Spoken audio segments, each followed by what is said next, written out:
कितनी है ये देखता है। बारिश आ रहा था जल्दी जिनके पास शक्ति है उनकी बात मानता है, वो असत्य हो तो भी मन से नहीं मानेगा, लेकिन करेगा भाषा तो लेकिन क्वालिटी सही बराबर से इसलिए बोलने का शैली और रामचरित बोलने मानस का में आवाज ये जो आवाज बताया, में ना लीन भी नहीं रहना चाहिए, ज्यादा भी आई उनका सही है, नेता भी है और संत भी है। समर्थ लोग है, उल्टा सीधा काम करते तो भी कोई बोलता नहीं।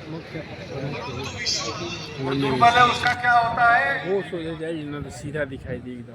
तो एक बार देवगणों ने यज्ञ किया तो चल और उन्होंने कहा कि जा यज्ञ में पशु बलि देनी है, होने से पता तरह के वो सीधा इसकी ही बलि तो चढ़ाई जाए। आगे पीछे घोड़े की बलि दे क्या? घोड़े की बोली नहीं, घोड़े की बलि वो तो लात मारेगा या भाग जाएगा, उसमें ताकत है।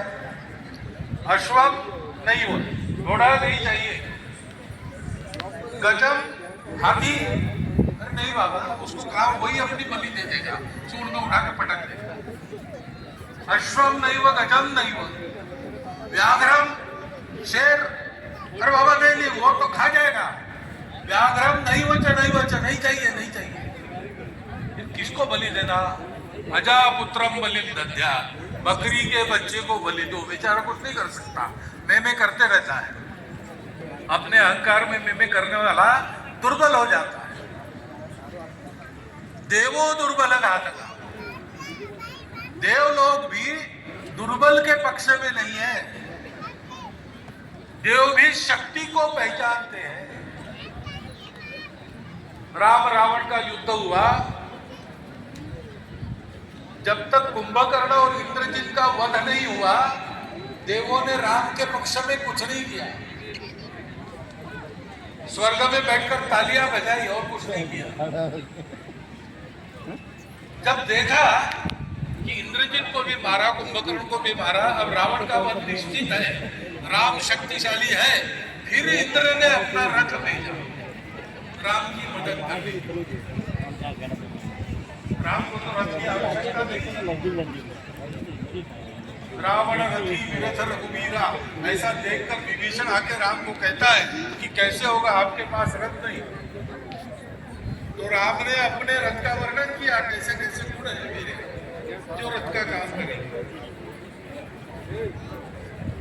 क्यों ऐसे हुआ? क्योंकि राम की शक्ति का परिचय जब पूरा हुआ,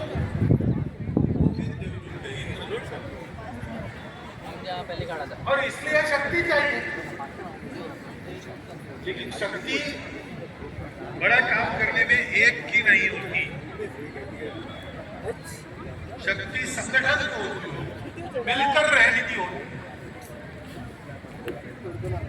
जंगल में एक हाथी था, उम्मत का हुआ था, तो जो दिखे उसको रोकता था, सूंड में उठाकर पटक देता था, सूंड में लपेटकर उखाड़ देता था, विध्वंस कर। एक चिड़िया के घोंसले में बच्चे थे, उस घोंसले को उसने रोक दिया, बच्चे मर गए, चिड़िया दुखी हो गई, रोने लगी, और लोग भी आ गए रोने वाले, क्योंकि सबका नुकसान हुआ था कुछ ना कुछ। तो सबने मिलकर निश्चय किया कि हाथी को सबक सिखाना चाहिए। और कोई अगर तो फिर एक मेंढक था, उसने कहा कि हाथी